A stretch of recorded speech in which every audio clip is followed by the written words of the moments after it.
So, hi everyone. I was going to say good morning, good afternoon, but you could be anywhere. So, hello, welcome. Monday afternoon, 3 p.m. Eastern Standard Time. Myself, Dawn Wiggins, relationship expert, joined with Dagmar Gattel, SEO expert and extraordinaire. And we are here today to talk about trust issues in relationships. I know this is something that everyone can relate to in some fashion or another. But we definitely are wanting to target today how I can help you learn to overcome your trust issues. So there's going to be a few things that I want to teach you about identifying where the problem is, and then a few things I want to teach you about how to solve the problem. So I'm going to let Dagmar introduce herself, and then we'll get started. Thank you so much for being here. Well, thank you for having me, Dawn. Dawn and I, we are friends now. I also help her with her global website, and that's what I do in my real life. I help entrepreneurs and small businesses and subject matter experts to turn their expertise into a global business so that they can monetize the expertise and also make an impact and make a difference in our world. Thank you for having me. And Dagmar, we do share that in common, really wanting to make a difference in the world. Yes. We are both blessed to be doing something that we both love and enjoy, and both feel passionate that it is doing something to make a difference in the world. So yeah, it is a blessing. Yeah, I'm grateful to Dagmar for her support and her expertise. So trust issues.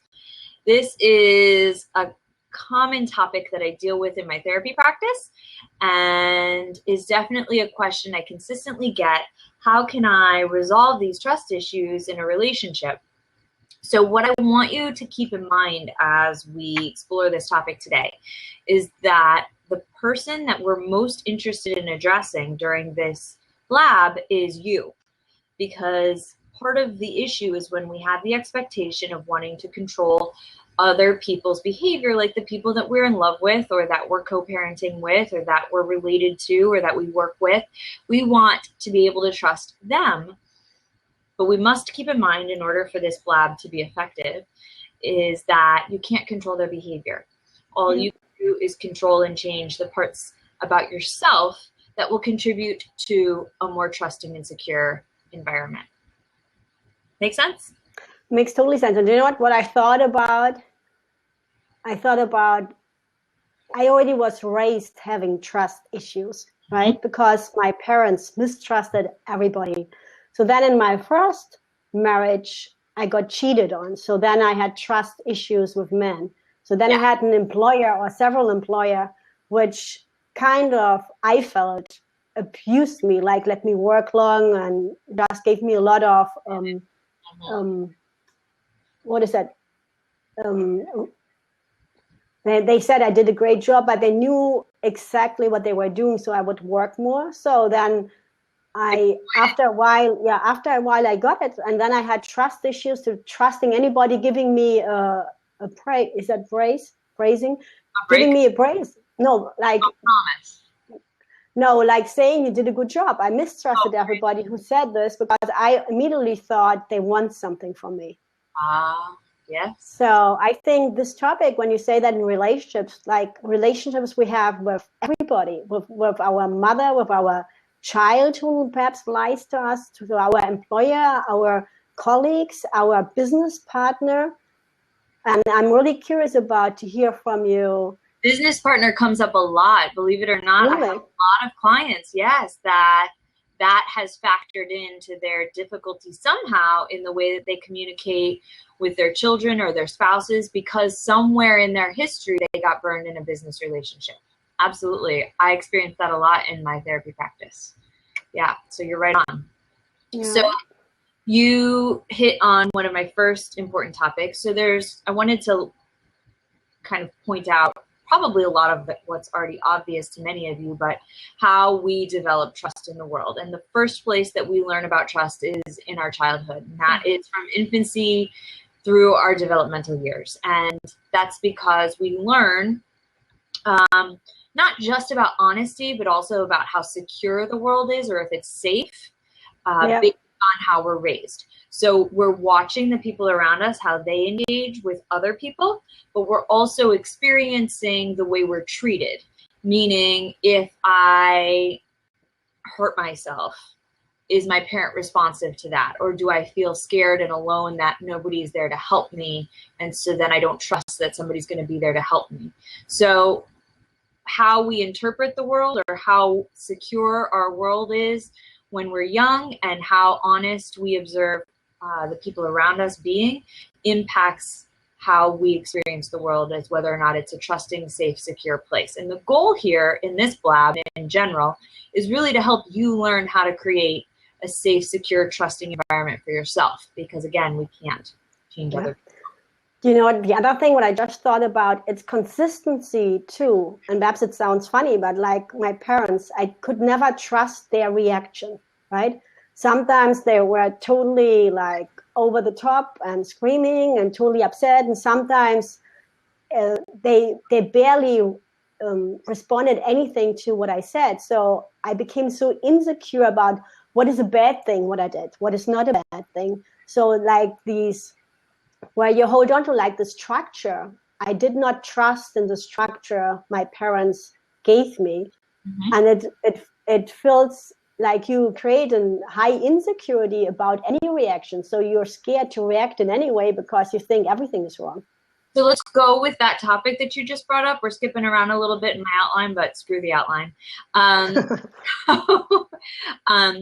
There is an idea in relationships. So especially if we're getting to know someone for the first time, exactly what you described comes into play in a major way.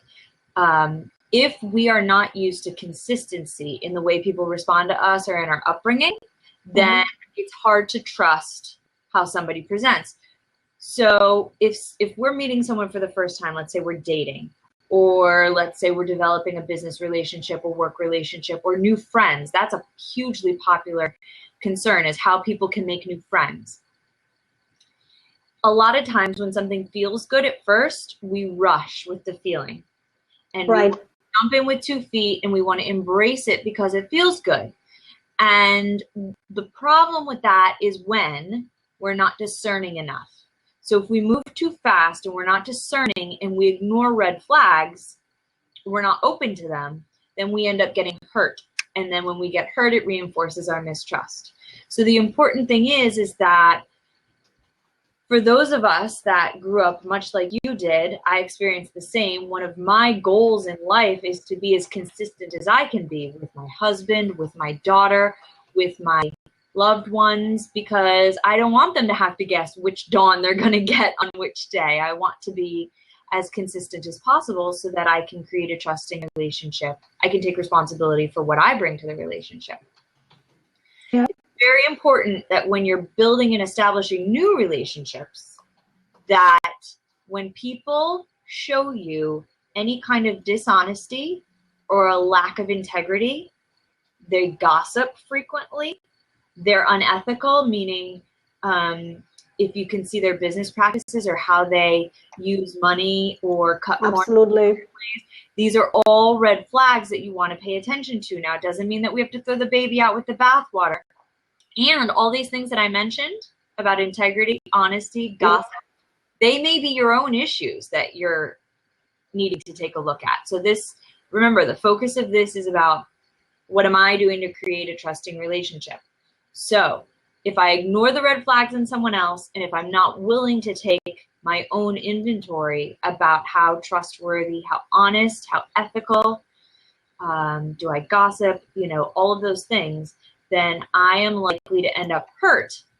And that is going to reinforce mistrust in my relationships in my life. And I will be more likely to interpret the world as an unsafe place. And we want to do the opposite, because the world can be as safe as you choose to experience it or live in it. We know that there are dangers in the world, but if we immerse ourselves in the dangers, we're going to see danger everywhere. If we immerse ourselves in the light, we're going to see light. So this is about learning how to create a secure environment for yourself so that trust comes easier and you can overcome trust issues when they come up. Makes sense. Oops, I hear myself. So the first thing that I would recommend is for you to take your own inventory.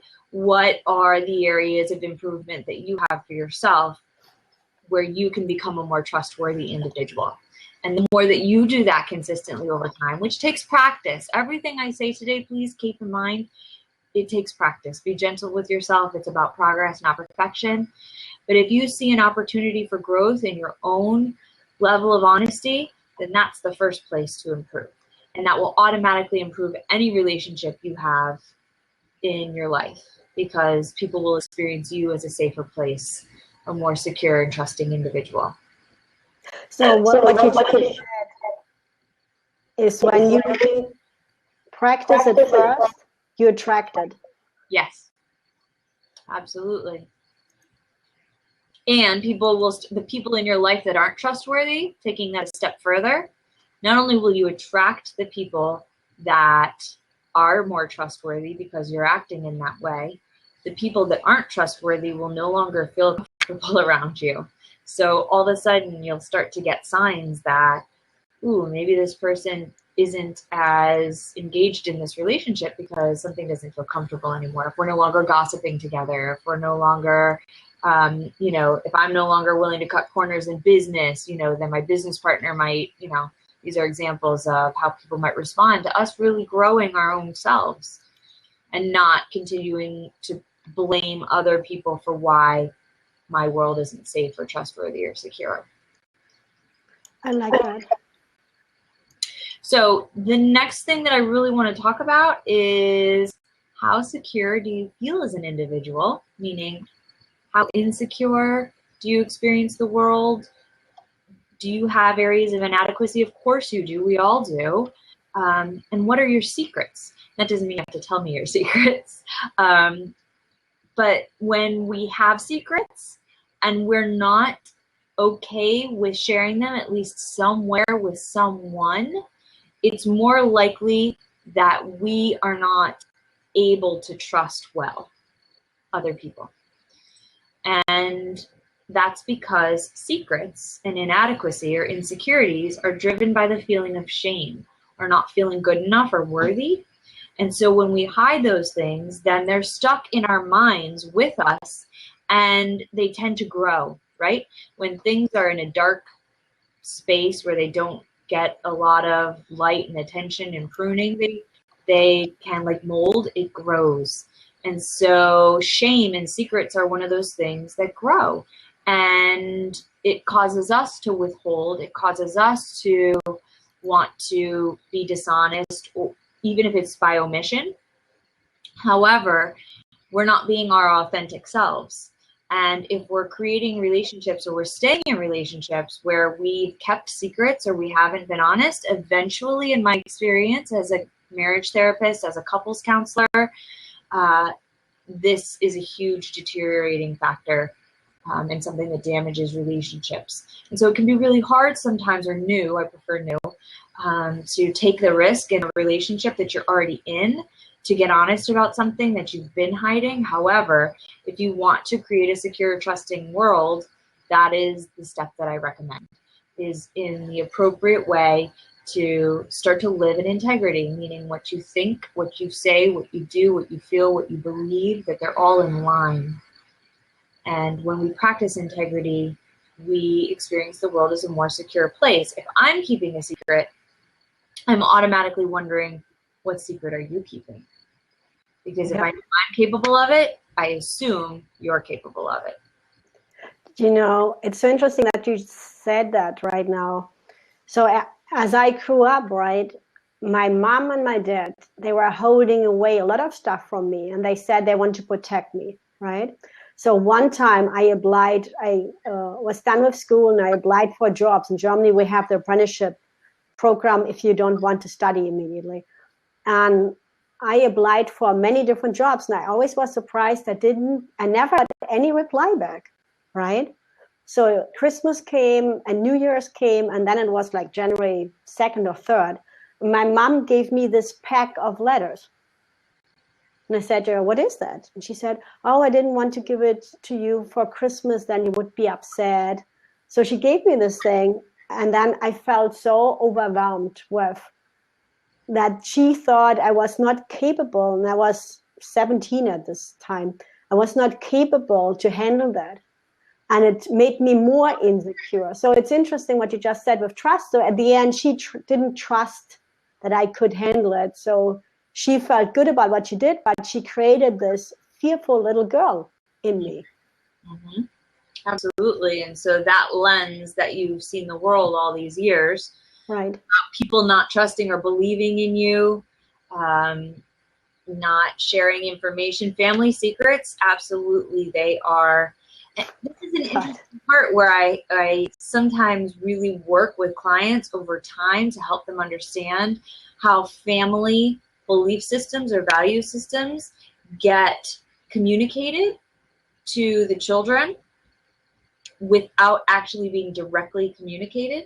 Mm-hmm. So what you're describing, and you've given us several really great examples from your childhood, but nowhere in there did your parents give you the direct message that, hey, we're keeping a secret from you, or hey, we don't believe in you. They were covert messages. Right. That's the important thing to understand, is that if you recognize inside of yourself that the world doesn't feel safe or secure, or that you are having trouble trusting, that somewhere in your life you received a covert or an overt message, but probably a series of covert messages that said that there's something out there that doesn't allow you to trust easily. You know what, and I think trust issues is a huge thing. And I really think trust issues create everything, right? Creates hate, creates anger, creates every conflict, because it starts out with a little seed. Something happened, and then it grows and grows, and then we think the world is against us. We cannot trust anybody, and everybody is dangerous. And it's really like, if you think about it, trust is a big thing. Because without trust, mistrust creates disconnection. Mm-hmm. So it doesn't matter if we're disconnected. I mean, it matters, but it's not necessarily specific to, let's say, our partners or our family. Mistrust creates detachment, disconnection in general. So that means that I'm less likely to feel connected to my fellow human beings, to the people I see at work, to whatever I experience in life. I want to disconnect because it doesn't feel safe if I don't trust it. And the more disconnected we are, the less likely we are to relate to each other. We're no longer coming from an open heart. We're coming from a place of defensiveness, guardedness, which means that, we're going to use any weapons we need to protect ourselves. So absolutely, if we have these issues about security and trust, it makes a lot of the things that we all want in life, to be happy, to be connected, to have loved ones, to have friendships, to be close to people. This is one of the key issues that can inhibit our success in attempting to accomplish those things.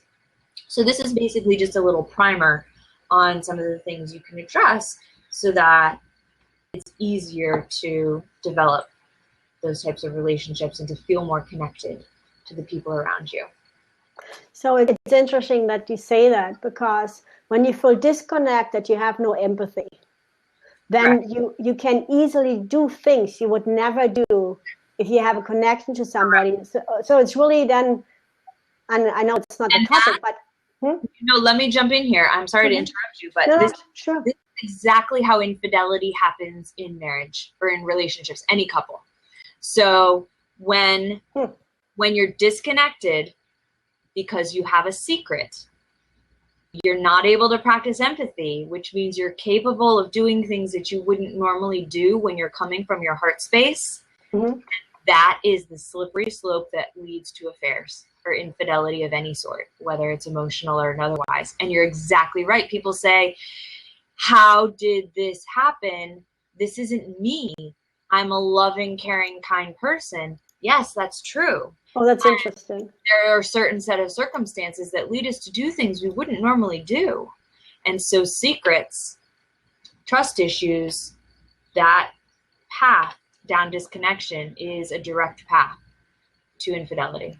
So it's interesting. So you already can see on a development, a relationship, doesn't matter, like in the couple, marriage, in the family, in business, what the next step will be if there is a disconnection, or could be if there's a disconnection. Correct. So Interesting. we've reviewed a couple of things here. The important things to consider are, what signs are you seeing in yourself first?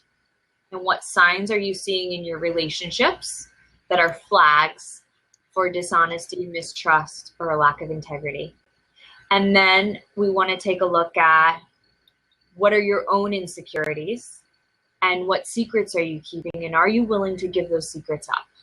Somewhere. You start slow, start somewhere, right? You can get Right. the therapist, or maybe somebody in the spiritual or religious community, somebody that you trust, that is preferably an unbiased third party. A lot of us want to go to our friends and share our secrets there, and that is a very valuable place to go to share our secrets. However, our friends are biased, and they are always going to want to take our side, and that's not necessarily helpful. So I would always recommend, if you have secrets and they're affecting your relationships, find someone safe that you can talk to and get some unbiased advice from. Yeah, I would confirm that, because just from my life experience, if you share that with friends and then they create an emotion, they get connected to that, and then perhaps you're already over this issue, but they are still connected to this issue, so they cannot forgive your partner, your boss, your child, or whatever, and that's tough, what I find. With family members, and one of the things we say in the world of therapy is that families have long memories, friends have like elephants. Meaning, if an issue's already been resolved, that means, within a particular relationship, that doesn't mean that we can have the expectation that our loved ones or our friends have resolved that issue for themselves. And so it's always helpful. I'm not recommending keeping secrets from loved ones, but just to be mindful of how much you share with certain people, because they do have long memories, and you want to give your relationships the best shot possible. So one of the next things that I want to talk about, and we are running out of time already, it goes so fast. But an important skill that I want to teach is to be curious. And that is an interesting skill because people confuse curiosity with being a detective. Mm-hmm. Most people come to me and they believe that their curiosity is something that led to them learning some secret or some infidelity or some hurt in their relationship. However, I ask those people in those circumstances, please check your motives. Was your motive to be loving, to create something, to be inspired, or was your motive to catch something, to discipline someone, or to confirm a suspicion? Mm-hmm. Curiosity isn't about confirming suspicions. Curiosity is about creating. It's about love. It's about inspiration. So I want you to start to learn and get comfortable with your own thought process and your own motivation. Are you in your life and in your relationships being a detective? Because when we violate boundaries of the people we love by doing things like checking their Facebook Messenger, and this is a huge issue these days, Facebook stalking, logging into phones, email, those kinds of things, to find clues, we're not coming from a place of love. We're coming from that place of fear and insecurity. We're being a detective. And so that's not going to contribute positivity to yourself first, and secondly, to your relationships. And sometimes we find things and they're hurtful and they're damaging. But the problem with that is that it reinforces our belief that the world is not a trusting place. So I come from the belief, and I try to teach my clients, that everything you need to know is going to be revealed to you. You don't have to be a detective in order to make decisions. A lot of times we want to find hard facts so that it's easier to cut ties and blame something hard that we found, rather than taking responsibility for our own feelings and those flags that we saw and the things that have been demonstrated to us. We want to find evidence that makes our case stronger. And so what I really want you to hear from this is that type of mentality is one that damages self first. Right. Yeah, I totally can see that. And you know what? It happens once or twice in my life where I had this high insecurity and did this, right? And then there's no way how you can stop. Then everything becomes a sign, everything. When your partner comes home late, when they get a telephone call, when they don't listen to you. It flips that switch. Like it's horrible. So it just, like the second time I had to tell myself, do I really want to live a life like that? And it just came from myself, insecurity, where I feel I'm grounded. So I feel I'm okay. I can deal with whatever comes in my life. And that's ultimately the goal in addressing and overcoming trust issues, is to develop that strong core sense of self, a support system, support system. Yes, a loving environment where no matter what comes your way, you know that you're going to be able to cope with it and you can thrive in spite of hardships, because we all experience hardships. So this isn't about creating a life for yourself that's free of hardships, or, you know, waving a magic wand and making your partner suddenly become trustworthy if they're not. The work starts here. The work always starts here. And the more I can work on myself and grow myself, then the more likely the relationships around me are going to grow and improve, and the more clarity I'm going to have about relationships I want to keep and which ones perhaps I'm ready to let go of. So the work always starts with the heart? The work always starts with the heart. So when you do something out of a loving manner, you really cannot do anything wrong? If the motive is truly loving, right. That is an excellent statement. However, this is a whole nother blab topic that we might want to think of. Because we think we're doing things out of love. We tell ourselves we're doing things out of love, but we're really sometimes doing things for others. But this deep, dark, secret motive is sometimes to control or affect somebody else's behavior. And that's not true. I can see that. It's love without expectation. If we're practicing love without expectation, first with ourselves and then with others, then you really can't do anything wrong. So at the end, everything what you teach comes all together. Like it's one influences the other thing. Yes.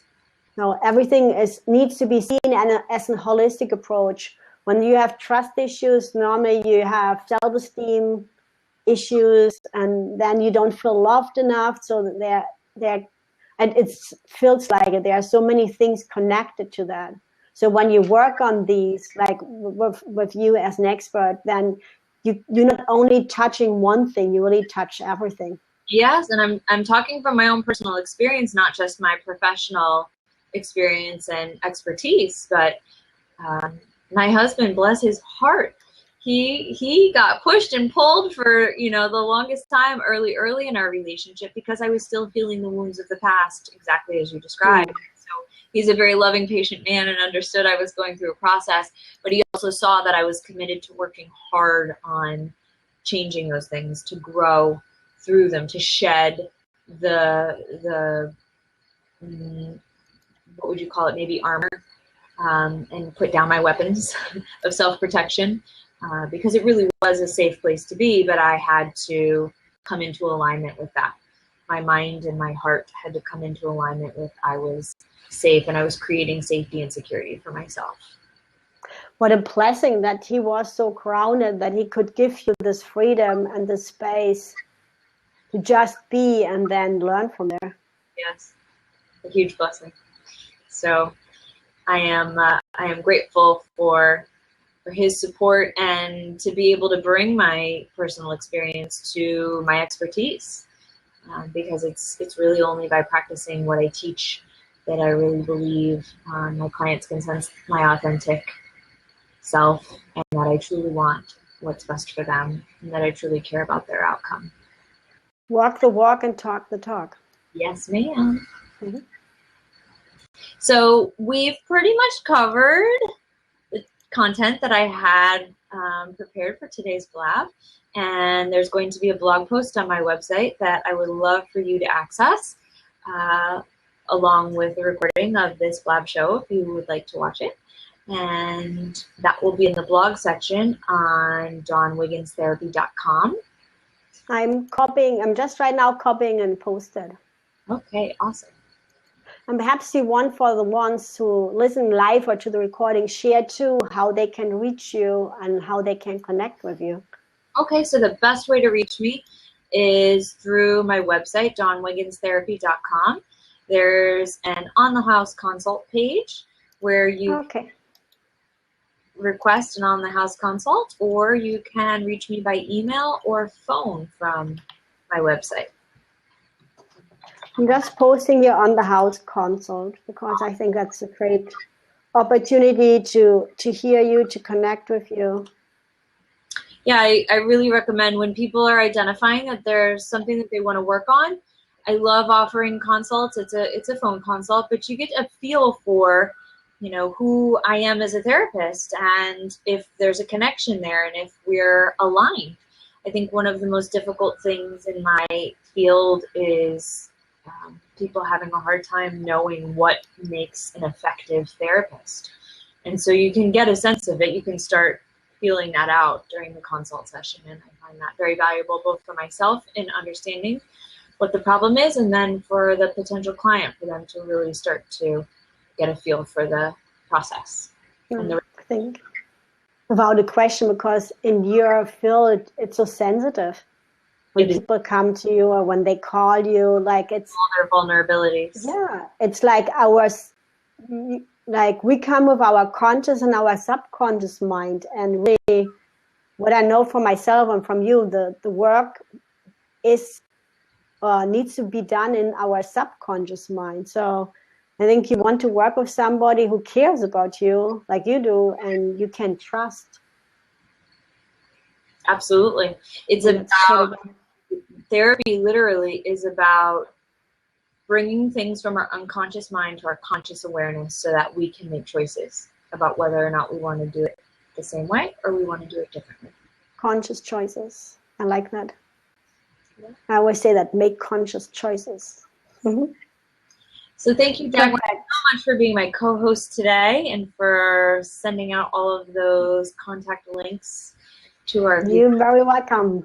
Thank you so much to all of our viewers, and please join us on Mondays at 3 p.m. Eastern Time for Blabs about relationships with me and my co-host Dagmar. And if you missed the live showing, no fear, we will post it on my website, and it'll probably be viewable again on Blab, would be my guess, and on my YouTube. Yeah, absolutely. And thank you so much for having me, Dawn. Have a great day, Dagmar. Have a great day, everyone. Thank you. You too. Bye, everybody.